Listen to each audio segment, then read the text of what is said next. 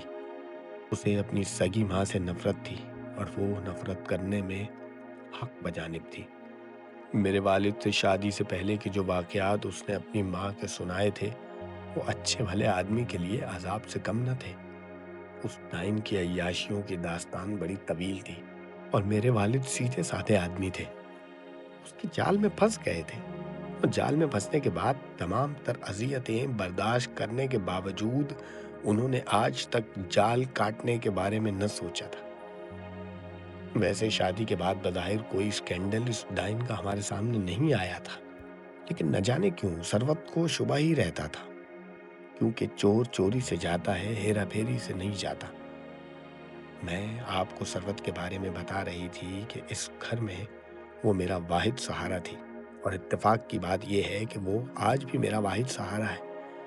ان دنوں ہم ایک چارپائی پر لیٹے رات گئے خزر پھزر کرتے رہتے تھے کہ اس ڈائن کی ڈانٹ سنائی دیتی اور ہم دل پر پتھر رکھ کر خاموشی اختیار کر لیتے۔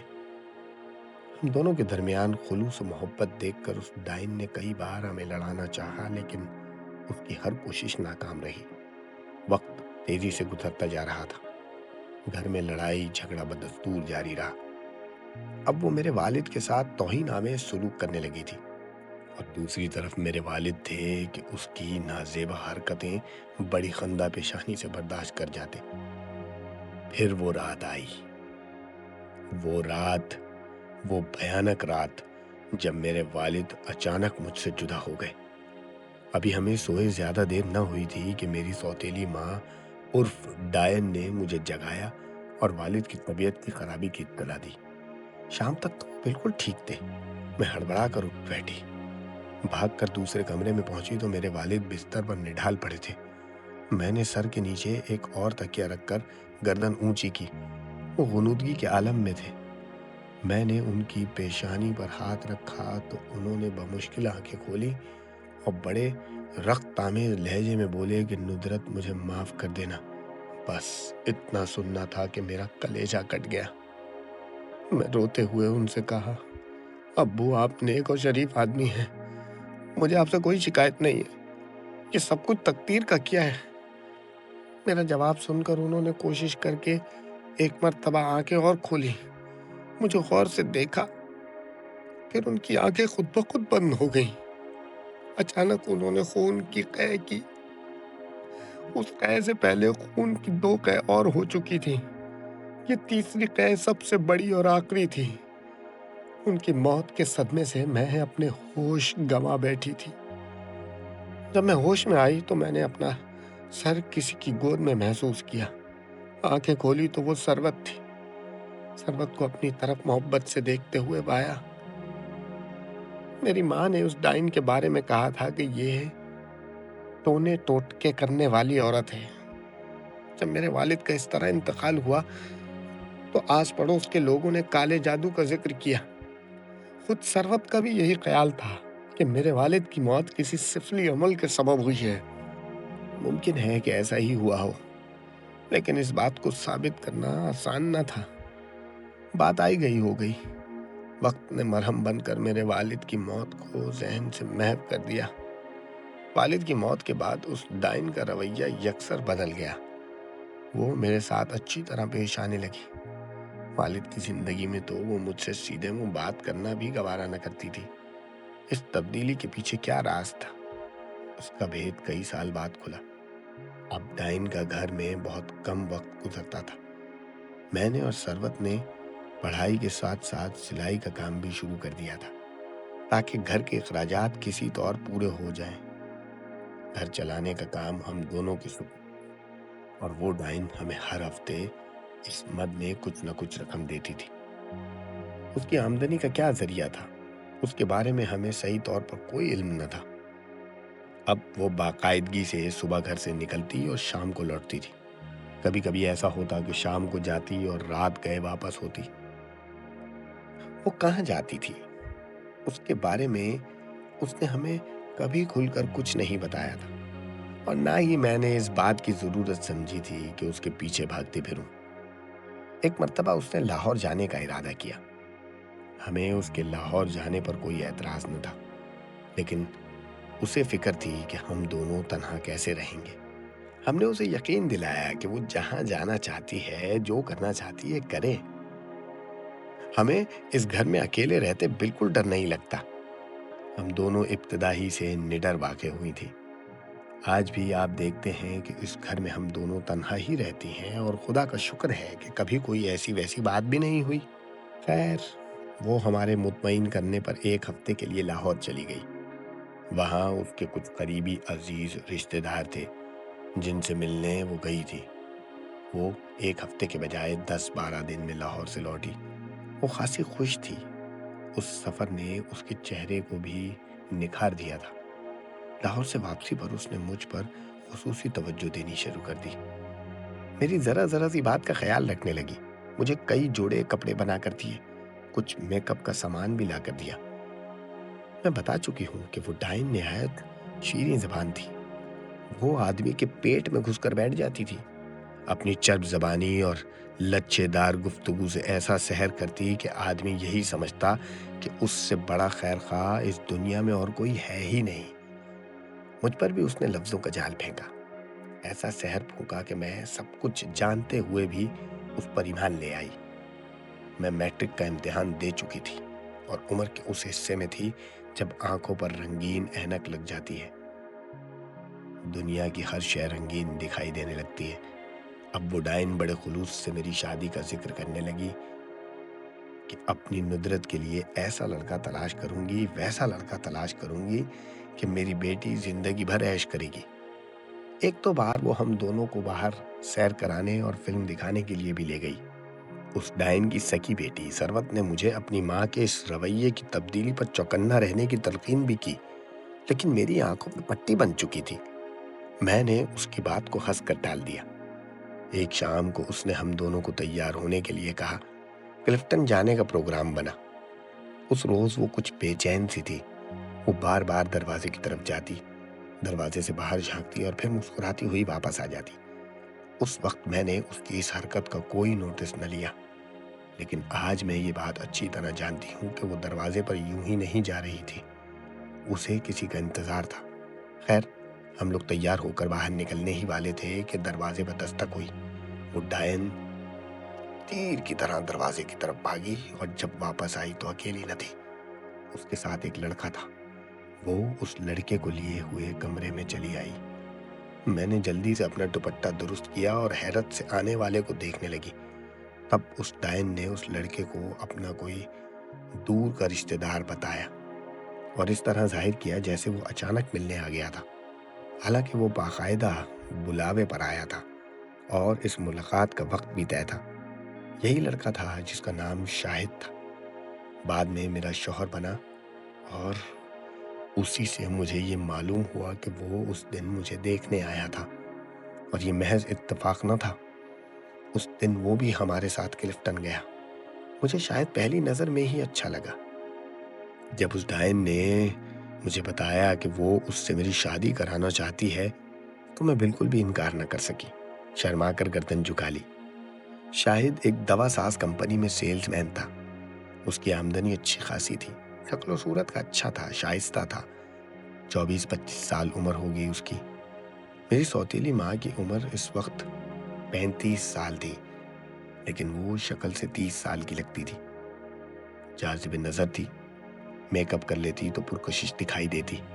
اس کا جسم خاص طور سے بہت اچھا تھا، سانچے میں ڈھلا ہوا۔ وہ بنیادی طور پر آوارہ مزاج عورت تھی۔ اس نے مجھے چارے کے طور پر استعمال کیا، اس مہارت سے کہ میں اس کی چال کی گرد تک بھی نہ پہنچ سکی۔ میں اپنی تعلیم جاری رکھنا چاہتی تھی، لیکن اس ٹائم کے آگے میں زیادہ دلائل نہ دے سکی، اور جلد ہی میں شاہد کی بیوی بن گئی۔ شاہد کے والدین نہ تھے، بس دور پر ایک رشتہ دار تھے جو شادی میں آئے تھے، اور شاہد کی نوکری بھی ایسی تھی کہ اسے پورے پاکستان کا دورہ کرنا پڑتا۔ اس کمپنی کا ہیڈ آفس بھی یہیں کراچی میں تھا۔ شادی کے بعد اس نے کوشش کر کے اپنی ڈیوٹی ہیڈ آفس میں لگوا لی۔ ہم لوگوں نے ایک فلیٹ لے لیا اور یوں ہنسی خوشی زندگی گزارنے لگے۔ شاید میرا بہت خیال رکھتا تھا، بلکہ ضرورت سے زیادہ خیال رکھتا تھا۔ اپنے شوہر کا ڈھیر سارا پیار دیکھ کر کبھی کبھی میرے دل میں دھواں سا اٹھتا۔ میں انجانے اندیشوں میں کھو جاتی اور خوف زدہ ہو کر سوچنے لگتی کہ اے خدا، یہ سب کچھ عارضی ثابت نہ ہو۔ میں تقریباً روز ہی ثروت اور اپنی سوتیلی ماں سے ملنے جاتی، کبھی وہ لوگ بھی آ جاتے۔ میں نے کئی بار اپنی سوتیلی ماں سے کہا کہ وہ ثروت کو لے کر میرے پاس آ جائے، لیکن اس نے میرے ساتھ رہنے سے صاف انکار کر دیا، اور اس کی وجہ یہ بتائی کہ آج شاہد جتنی ان کی عزت کرتا ہے، ساتھ رہنے سے وہ ختم ہو جائے گی۔ پھر میں نے اصرار کرنا چھوڑ دیا، لیکن ثروت کو میں اپنے ساتھ لے آتی تھی۔ وہ 8-10 دن میرے ساتھ رہتی، پھر اپنی ماں کے پاس چلی جاتی۔ زندگی میں ایک ٹھہراؤ سا پیدا ہو گیا تھا۔ میں نہایت مطمئن اور کامران زندگی گزار رہی تھی کہ زندگی کے خاموش سمندر میں ایک طوفان سا اٹھا اور سب کچھ اپنے ساتھ بہا کر لے گیا۔ ان دنوں ثروت میرے پاس 8-10 دن سے رہ رہی تھی۔ شاید آج کل رات گئے کام سے لوٹتا تھا۔ مہینے میں ایک آدھ ہفتہ ایسا ضرور آتا تھا کہ شاہد کو دفتر میں دیر تک کام کرنا پڑتا۔ ان دنوں میں ثروت کو اپنے پاس بلا لیتی تھی۔ مجھے تو اکیلے گھر میں ڈر نہیں لگتا تھا، لیکن شاہد مجھے اکیلے گھر میں تنہا نہیں چھوڑنا چاہتا تھا، لہٰذا جب بھی اس کا اوور ٹائم لگتا وہ ثروت سے جا کر کہہ دیتا کہ وہ میرے پاس آ جاتی۔ کبھی کبھی یہ بھی ہوتا کہ میں اپنی مرضی سے اسے اپنے پاس بلا لیتی تاکہ اسے یہ احساس نہ ہو کہ آپ ہی اپنے مقصد سے ہی اس کو بلاتی ہے۔ تو ثروت اس دن میرے پاس ہی تھی، شاہد دیر سے آنے والا تھا۔ میرا اچانک فلم دیکھنے کا موڈ بنا، ساتھ ہی یہ خیال آیا کہ اس ڈائن کو بھی لے لیا جائے، اس لیے کہ وہ اس فلم کو دیکھنے کا ذکر پہلے بھی کر چکی تھی۔ میں نے ثروت سے کہا کہ میں رکشے میں جا کر اس ڈائن کو ساتھ لے آتی ہوں، پھر یہاں سے فلم دیکھنے ساتھ چلیں گے۔ میں گھر سے نکلنے لگی تو ثروت نے مجھے ایک چابی دی اور کہا کہ ہو سکتا ہے امی گھر پر نہ ہو، آس پڑوس میں گئی ہوں، تو تم تالا کھول کر گھر میں بیٹھ جانا۔ مجھے اس بات کا خیال ہی نہ تھا کہ وہ محترمہ گھر میں ذرا کم ہی ٹکتی ہے۔ خیر، میں نے چابی لے کر پرس میں ڈالی اور رکشہ پکڑ کر وہاں پہنچی۔ گھر پر تالا پڑا ہوا تھا، پریشانی کی کوئی بات نہ تھی۔ میں نے آرام سے تالا کھولا اور اندر گھر میں چلی گئی۔ صحن میں پہنچی تو مجھے شبہ ہوا کہ گھر میں کوئی موجود ہے۔ غسل خانے سے پانی گرنے کی آوازیں آ رہی تھیں، جیسے کوئی نہا رہا ہو۔ میں نے اس دروازے کی طرف نظر ڈالی جو گندی گلی میں کھلتا تھا، تو اسے اندر سے بند پایا۔ مجھے حیرت ہوئی کہ اس ڈائن کو باہر سے تالا لگا کر گھر میں بیٹھنے کی کیا ضرورت ہے۔ میں دبے دبے قدموں سے اندر کمرے میں داخل ہوئی۔ ذرا مجھے شرارت سوچی تھی۔ میں نے سوچا کہ جب یہ ڈائن باہر نہا کر آئے گی تو میں اسے ڈراؤں گی۔ اندر کمرے میں چارپائی پر 4-5 کیسٹ ادھر ادھر پڑے ہوئے تھے۔ میں نے سوچا کہ یہ محترمہ گانے سنتے سنتے نہانے گھس گئی ہیں۔ ایک کیسٹ ٹیپ ریکارڈ میں بھی لگا ہوا تھا۔ میں نے آواز بہت دھیمی کر کے ٹیپ آن کر دیا تاکہ سنا جائے کہ بھئی کون سا گانا لگا ہوا ہے۔ ٹیپ میں سے گانوں کے بجائے مکالموں کی آوازیں آنے لگیں۔ میں نے ٹیپ ریکارڈر سے کان لگا دیے اور پھر مجھے 2 منٹ یہ ٹیپ سننا دوبر ہو گیا۔ میرا ذہن سنسنا اٹھا۔ مجھے ایسا لگا جیسے میرے کانوں میں کوئی بوند بوند تیزاب ٹپکا رہا ہے۔ میری آنکھوں سے اب ساری پٹیاں کھل گئی تھیں اور میری سوتیلی ماں ڈائن کے روپ میں میرے سامنے کھڑی کہکے لگاتی محسوس ہو رہی تھی۔ میں نے وہ کیسٹ ٹیپ سے نکالا اور پرس میں رکھ لیا اور ہارے ہوئے جواری کی طرح دروازے کی طرف بڑھی۔ باہر نکل کر میں نے دروازے کو پھر سے تالا لگا دیا اور تیزی سے گلی میں سے نکل کر سڑک پر آ گئی۔ رکشے میں بیٹھی تو میری حالت بڑی عجیب تھی۔ میری آنکھوں سے آنسو جاری تھے اور میرا جی قہقہے لگانے کو چاہ رہا تھا۔ شاید میں ان لمحوں میں اپنے حواس کھو بیٹھی تھی۔ بمشکل میں گھر پہنچی۔ ثروت کے دروازہ کھولتے ہی میں اس سے لپٹ گئی اور بلک بلک کر رونے لگی۔ پھر میں کھڑے کھڑے بے ہوش ہو گئی۔ جب مجھے ہوش آیا تو میں نے خود کو ثروت کی گود میں پایا۔ مجھے فوراً ہی اپنے ابو کے انتقال کا خیال آ گیا۔ جب چاروں طرف نظر دوڑائی تو اس گھر کو دیکھ کر فوراً ہی تازہ حادثہ ذہن پر چھا گیا اور میں تڑپ کر اٹھ بیٹھی۔ میں نے اپنے حواس کو جمع کیا اور اسی وقت میں نے عہد کیا کہ اب میں نہیں روں گی اور حالات کا جان توڑ کر مقابلہ کروں گی۔ پھر میں نے اس کیسٹ کو اپنے ٹیپ میں لگا کر پورا سنا۔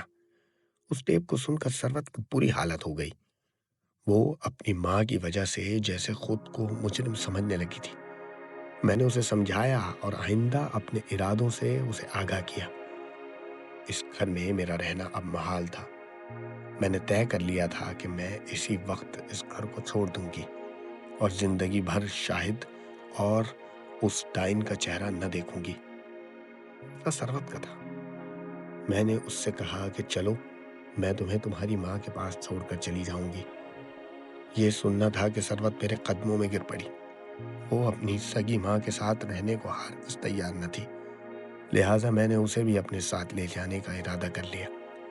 پھر ہم دونوں نے مل کر جلدی جلدی اپنا سامان سمیٹا۔ شاہد کی طرف سے دیے گئے کپڑوں اور زیورات کو ہم نے ہاتھ تک نہ لگایا، اس کی کسی چیز کو نہ چھوا۔ پھر میں نے شاہد کے نام چند سطری خط لکھا کہ دنیا کے ذلیل ترین انسان، اگر تم میں ذرا بھی شرم باقی ہو تو اپنی ماں کے برابر محبوبہ کو اپنے ساتھ لے کر اس ملک سے نکل جاؤ تاکہ آئندہ میں تم لوگوں کے منحوس صورت نہ دیکھ سکوں۔ یہ خط میں نے ایشٹرے کے نیچے میز پر رکھا تھا۔ یہ ایسی جگہ تھی جہاں فوراً ہی شاہد کی نظر پڑ جاتی۔ پھر میں سب کچھ ہار کر ایک نئے عزم کے ساتھ گھر سے نکلی اور تالا بند کر کے چابی پڑوس میں دی کہ شاہد آئے تو اسے دے دی جائے، اور ہم خالہ کے گھر منتقل ہو گئے۔ پھر میں نے اپنی ساری توجہ اپنا کیریئر بنانے میں صرف کر دی۔ سب سے پہلے ہم نے اپنی تعلیم مکمل کی، پھر بینک میں ملازمت مل جانے کے بعد بینک کے کئی امتحان پاس کیے اور اس طرح میں بینک افسر بن گئی۔ اس نے اپنی بات مکمل کی تو چند لمحوں کی خاموشی بیٹھ گئی۔ پھر میں نے ٹیپ ریکارڈر کی طرف اشارہ کیا اور پوچھا، یہ وہی ٹیپ ہے؟ جی، ندرت نے مختصر سا جواب دے دیا۔ سوچنے کی بات یہ ہے اور سوال یہ بنتا ہے کہ ان دونوں نے اس قسم کی بیہودہ گفتگو کا ٹیپ کس مقصد سے بھرا تھا؟ میں نہیں جانتی، ندرت نے اپنی انگلیاں چٹکاتے ہوئے کہا۔ ممکن ہے یہ ٹیپ اسی ڈائن کی فرمائش پر بھرا گیا ہو۔ وہ تیسرے درجے کی عورت تھی۔ مجھ سے نہ رہ گیا، میں نے پھر پوچھا، لیکن کیوں؟ ندرت نے خیال ظاہر کیا کہ شاید تنہائی کاٹنے کے لیے۔ ہاں، ایسا ہو سکتا ہے۔ مجھے اس کے خیال سے اتفاق کر لینا پڑا۔ پھر صبح تک، یہاں تک کہ مسجدوں سے اذانوں کی آوازیں آنے لگیں، ہم دونوں باتیں کرتے رہے۔ پھر اس نے ان خبیثوں کے بارے میں بتایا کہ وہ کوئی 6 ماہ بعد لاہور جاتے ہوئے ایک ٹرین کے حادثے میں ہلاک ہو گئے۔ اخبارات میں تصویریں چھپیں تو ندرت نے مٹھائی تقسیم کی۔ اس کی باتیں سنتے سنتے میری آنکھیں نیند سے بوجھل ہونے لگی، تو میری حالت پر رحم کھاتے ہوئے بالآخر ندرت نے مجھے سونے کی اجازت دے دی۔ میں اس کے بیڈ روم سے نکل کر ڈرائنگ روم میں آ گیا اور ایک صوفے پر پڑھ کر نیند کی آغوش میں چلا گیا۔ پھر جب میری آنکھ کھلی تو 9 بج رہے تھے۔ میں اٹھ کر نہایا دھویا اور ناشتہ کر کے دفتر جانے کی تیاری کرنے لگا۔ تب ندرت میرے قریب آئی اور اس نے وہ بات کی جس کا مطلب بقول آصف شادی کی پیشکش تھا، لیکن میں نے اسے عام بات گردانا۔ اس نے میری ٹائی پہ سے خیالی گرد جھاڑتے ہوئے کہا، کیا ایسا نہیں ہو سکتا کہ آپ اس مکان میں منتقل ہو جائیں؟ دیکھیں نا، آپ وہاں اکیلے رہتے ہیں، کھانے پینے کی آپ کو کتنی دقت ہوتی ہوگی، اور یہ ہوٹلوں کا کھانا تو اچھا بھلا آدمی کھا کھا کر پریشان ہو جائے، اور بیماریاں تو کیسے لگ رہی ہیں آج کل۔ آپ کے یہاں آ جانے سے مجھے بہت خوشی ہوگی۔ اچھا، میں نے ایسا سوچا نہیں ہے، میں اس مسئلے پر غور کر لوں گا، پھر آپ کو بتاؤں گا۔ میں یہ کہہ کر اس کے گھر سے نکل آیا۔ میں پھر شام کو آؤں گا۔ پھر میں 3 دن تک اس کے گھر نہ جا سکا۔ دفتر پہنچتے ہی مجھے بخار ہو گیا۔ یہ رات بھر جاگنے کا نتیجہ تھا۔ نیند کا میں ہمیشہ سے کچا ہوں۔ نیند پوری نہ ہو تو نتیجہ اعصاب شکنی، سر درد اور بخار کی صورت میں نکلتا ہے۔ میں دفتر سے چھٹی لے کر اپنے گھر چلا گیا۔ ایک لمحے کو یہ خیال بھی آیا کہ ندرت کے گھر چلا جاؤں، پھر یہ سوچ کر کہ اسے خامخواہ میری وجہ سے زحمت اٹھانی پڑے گی، اپنے فلیٹ پر چلا آیا۔ پھر ایسا بیمار ہوا کہ 3 دن سے پہلے اپنے گھر سے نہ نکل سکا۔ چوتھے دن جب طبیعت ذرا سنبھلی تو میں نے سیدھا ندرت کے گھر کا رخ کیا۔ سوچا اس کے یہاں سے ہوتا ہوا دفتر چلا جاؤں گا۔ بیماری کے ان 3 دنوں میں وہ مجھے برابر یاد آتی رہی۔ اب میں نے طے کر لیا تھا کہ اس کے گھر منتقل ہو جاؤں گا، اور یہی بتانے میں اس کے گھر پہنچا تھا۔ جب میں اس کے گھر کے نزدیک پہنچا تو میں نے اس کے گیٹ پر ریچھ والے کو دیکھا۔ یہ دیکھ کر مجھے ہنسی آ گئی۔ یہ ندرت بھی خوب ہے، ریچھ کا تماشا دیکھنے میں لگی ہوئی ہے۔ جب میں نے اس کے دروازے پر رکشہ روکا تو گیٹ کو بند پایا۔ ریچھ والا ایک ریچھ کو لیے گیٹ کے اندر جھانک رہا تھا۔ مجھے دیکھ کر اس نے سلام کیا۔ کیا معاملہ ہے بھائی؟ کیا بی بی جی نے تمہیں بلایا ہے؟ میں نے ریچھ والے سے سوال پوچھا۔ جی صاحب، میں اپنا ریچھ لینے آیا ہوں۔ کیا مطلب؟ میں کل شام کو آیا تھا جی یہاں، بی بی جی نے ریچھ کا تماشا دیکھا اور پھر بولی کہ اس ریچھ کو آج میرے پاس چھوڑ جاؤ، صبح آ کر لے جانا۔ پھر ریچھ والا مجھے کچھ اور بھی بتاتا رہا، لیکن میں کچھ نہ سن پایا۔ میرے دماغ میں آندھیاں سی چلنے لگی تھی۔ میں گیٹ پھلانگ کر اندر پہنچا۔ مکان کے دونوں دروازے اندر سے بند تھے۔ میں نے دونوں دروازوں کو پوری طرح پیٹ ڈالا۔ اندر سے کوئی جواب نہ آیا۔ اتنے میں ریچھ والا بھی اندر آ گیا تھا۔ اس نے بھی میرے ساتھ مل کر دروازے کو خوب بجایا، لیکن نتیجہ کچھ نہ نکلا۔ پھر میں تیزی سے بھاگتا ہوا اس طرف نکلا جہاں ندرت کے بیڈ روم کی کھڑکی کھلتی تھی۔ وہ کھڑکی بھی اندر سے بند تھی۔ میں نے اندر جھانکنے کی کوشش کی لیکن کچھ نظر نہ آیا۔ کھڑکی پر پردہ پڑا ہوا تھا۔ میں نے انتظار کیے بغیر کھڑکی کا شیشہ توڑ دیا. پھر پردہ ہٹا کر جب میں نے کھڑکی کا پٹ کھولا تو کوئی چیز بڑی تیزی سے اچھل کر میرے اوپر گری. وہ ریچھ تھا جسے فوراً ہی ریچھ والے نے اپنے قابو میں کر لیا. میں کھڑکی سے کود کر اندر پہنچا تو کمرے کا منظر بڑا عبرتناک تھا. کمرے کی کوئی چیز اپنے ٹھکانے پر نہ تھی. پورا کمرہ افراتفری کا شکار ہو چکا تھا. ندرت کی لاش بیڈ پر ترچھی پڑی ہوئی تھی. اس کے جسم کا گوشت جگہ جگہ سے اتڑا ہوا تھا. لاش کے برابر ہی ایک لمبی سی خالی شہد کی شیشی پڑی تھی. ثروت کا گھر میں دور دور تک کچھ پتہ نہ تھا اور بعد میں معلوم ہوا کہ اس نے اسے شام ہی کو خالہ کے گھر چھوڑ دیا تھا. کوئی انٹرویو لکھتے لکھتے آج بھی جب ندرت مجھے یاد آ جاتی ہے تو اس کے ہولناک انجام سے میرا دل بیٹھنے لگتا ہے اور متضاد خیالات ذہن میں آنے لگتے ہیں. اس کی موت کے بعد اپنے فوٹوگرافر ارشد بھائی نے کہا تھا کہ دیکھا، میں نہ کہتا تھا کہ یہ لڑکی فراڈ ہے، خواہشوں کی ماری ہے. آخر دیکھ لیا اس کا انجام. لیکن آصف کا اس کی موت کے بارے میں بالکل مختلف خیال تھا. اس نے کہا تھا کہ ندرت تم سے محبت کرنے لگی تھی اور وہ تم سے شادی کرنا چاہتی تھی. اسی لیے اس نے اپنی زندگی کے تمام راز تمہارے سامنے کھول دیے تھے. شادی کی واضح پیشکش کے باوجود تم 3 دن تک اس کے گھر نہ پہنچے تو اس نے اس بات کو اپنی توہین سمجھا اور انتقاماً اس نے ایک جانور پر اپنا پیار نچھاور کر دیا. آصف کی یہ بات آج بھی مجھے پریشان کرتی ہے. میں بیمار ہو گیا تھا، نہیں تو میں ندرت کے پاس دوسرے دن ہی چلا جاتا. یہ بات مجھے ہمیشہ پریشان کرتی رہے گی. مگر ندرت اتنی کمزور کیوں پڑ گئی؟ اس نے کیوں میرا انتظار نہ کیا؟ میں شاید زندگی بھر ان سوالوں کے جواب تلاش کرتا رہوں گا. لیکن آپ لوگوں کا بہت بہت شکریہ کہ آپ لوگ باقاعدگی سے میری کہانیاں سنتے ہیں. کل انشاءاللہ پھر اس وقت میں ایک نئی کہانی کے ساتھ آپ کے سامنے حاضر ہو جاؤں گا.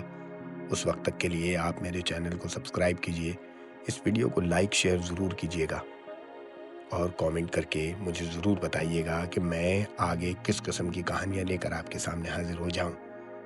آپ لوگوں کا فیڈ بیک میرے لیے بہت زیادہ ضروری ہے اور آپ لوگوں کی سپورٹ رہی تو میں اس چینل کو گرو کر سکوں گا اور اسی طرح مزے مزے کی کہانیاں آپ لوگوں کے ساتھ شیئر کرتا رہوں گا.